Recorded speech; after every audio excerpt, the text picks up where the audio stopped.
thank you to everyone who continues to support the habit and make a Dose of Buckley possible. Become one of these legends and catch up on hours of bonus content at patreon.com/doseofbuckley. Not a month goes by without seeing someone on the internet say something like, "Cancel culture is out of control." Like this is a whole new problem. The term is relatively new, but someone losing their job or an income stream over something they did that a portion of the general public didn't like isn't new. Hell, the very concept could potentially be traced back as early as the 1960s, when J. Jonah Jameson kept buying pictures of Spider-Man so that he could write fake news stories around them to try and get the public not to trust him. Wait a minute, was JJ the originator of cancel culture and social media? Anyway, in real life, perhaps you remember the Pee Wee Herman incident in 1991, where he got caught jerking off in a theater. Now, when I first heard about this as a kid, I was like, he was waxing his board in a theater? To what? Like Belle from Beauty and the Beast? And no, it was a porno theater. So, when I found this out years later as an adult, I was like, wait, what the fuck are you supposed to do in there? Politely clap at the end of the sex scenes? But obviously, since he was a children's entertainer, his employers didn't think that was a good look. So his show was pulled from syndication, his toys were pulled off the shelf from Toys R Us, and his career never really recovered. 25 years later, Netflix did a Pee-wee movie, and that's been pretty much that for Paul Reubens. So think about that. In 1991, 30 years ago, a man got canceled for watching porn.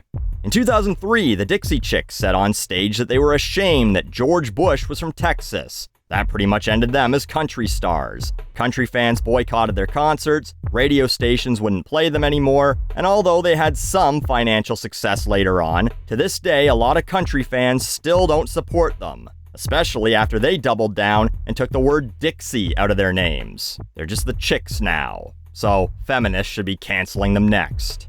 In 2006, Michael Richards called two hecklers the N-word at a comedy club. His career effectively never recovered, although not surprising, Kirstie Alley was thrilled to work with him.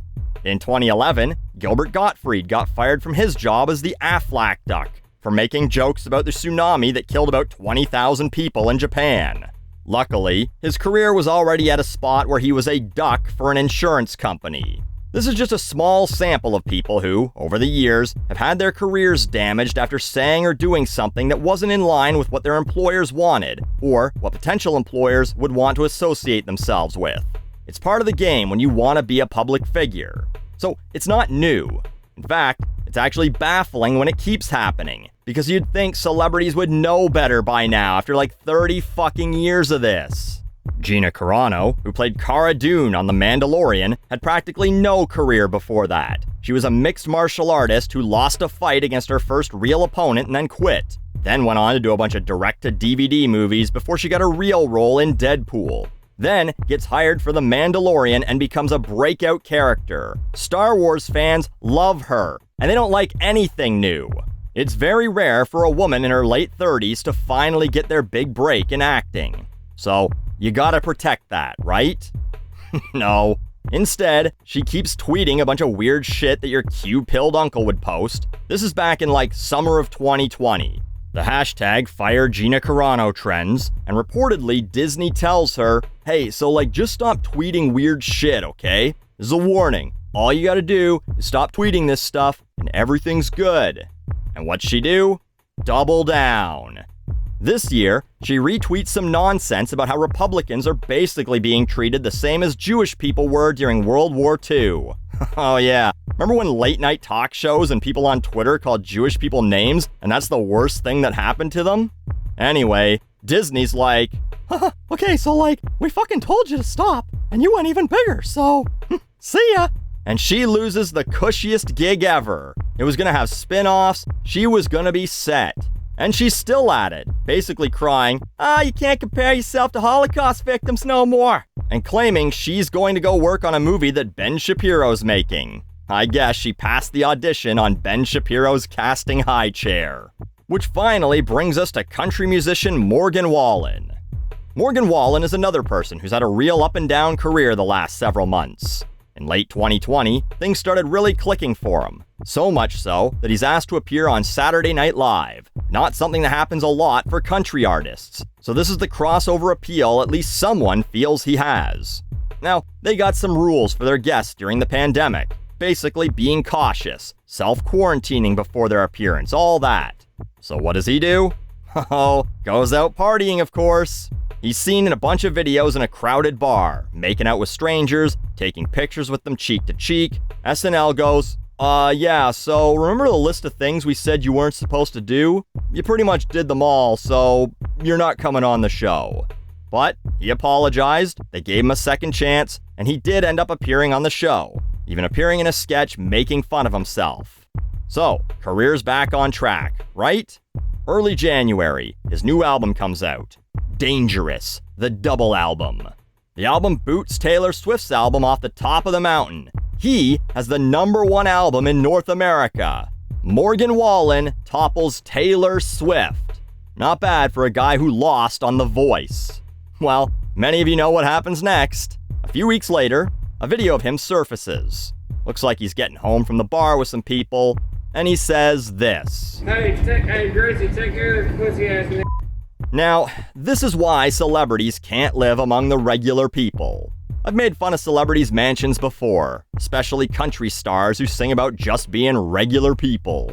Morgan Wallen's house doesn't look tiny, but it also looks like a pretty standard suburban neighborhood. Kinda looks like his house might even share a wall with another house, like it's a duplex or something. His next door neighbor can definitely hear him fucking.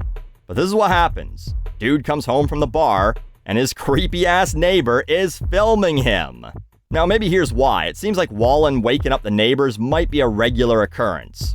Wallen's 27, acting like he's 21. Him and his friends are honking horns in the middle of the night. But then there's footage of him walking out with the girl he spent the night with. Looks like he's gonna give her a ride home. That's very nice of him.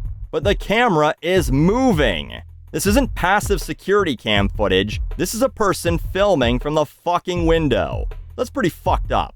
Oh, but yeah, also, Morgan Wallen shouted the N-word for the whole neighborhood to hear. Hey, Gracie, take care of this pussy ass. Lots of hot takes on this one. From, well, he didn't use the hard R, to, hey, how come he can't say it but Jay-Z can? They're both musicians.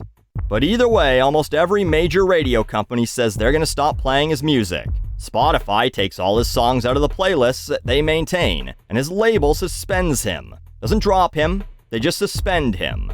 So, he's fucked, right? Especially with that radio thing. Country music fans actually still listen to the radio. There ain't no songs about driving down a back road playing Spotify. Well, week of February 13 chart, which would have been published on February 9th, so about a week after the video went viral and he got canceled, he was still #1. Well, that could still just be sales being counted from before, right? We got him, cancel crew. Don't worry about this one.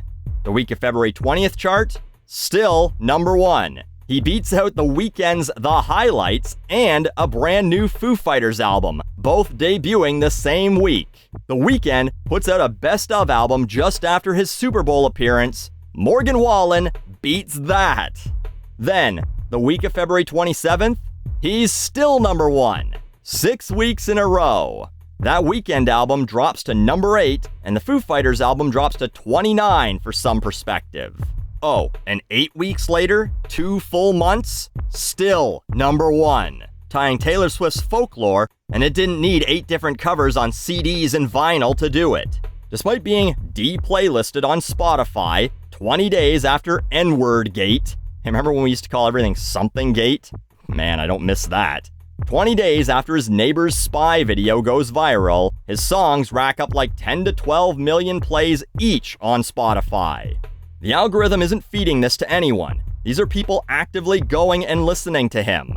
Wasted on You goes from 22.7 million to 34 million plays. Whiskey Glasses hits 295.8 million plays, previously 288.6 million. Sand in My Boots had nearly 18 million plays before. 20 days later, it's got over 28 million and counting. His own YouTube channel gained over 100,000 subscribers in that time. According to Social Blade, in the 2-week period before he got canceled, he was averaging 840,000 views on his channel per day. After, he was averaging 990,000 views a day, an extra 150,000 views a day. Does that look like someone who was canceled? His record label will be taking him back anytime now. And if I'm wrong and they don't, he's got nearly 500,000 Twitter followers he can advertise his new independent projects to that the record companies won't rob him blind for. And apparently about 10 million people on Spotify still just actively looking him up. He's come out of this better than before. Now, Wallen's apologized. He's told his fans, "Don't defend me." He said he was on a 3-day bender and is now trying to get sober. He's not doubling down. He's not crying about cancel culture. Honestly, this seems like a pretty good way to handle it, all things considered. But the real lesson to take away from this? In order to beat cancel culture, just make sure your fans are at least a little bit racist, or at the very least are the type of people who will turn a blind eye to it. That way, when you inevitably get caught on camera at a Chinese restaurant squinting your eyes and ordering fried lice while your dumb friends laugh, your fans will still go, "Well, what's the problem here? Who among us can't say we haven't done that? We support you, Morgan Wallen."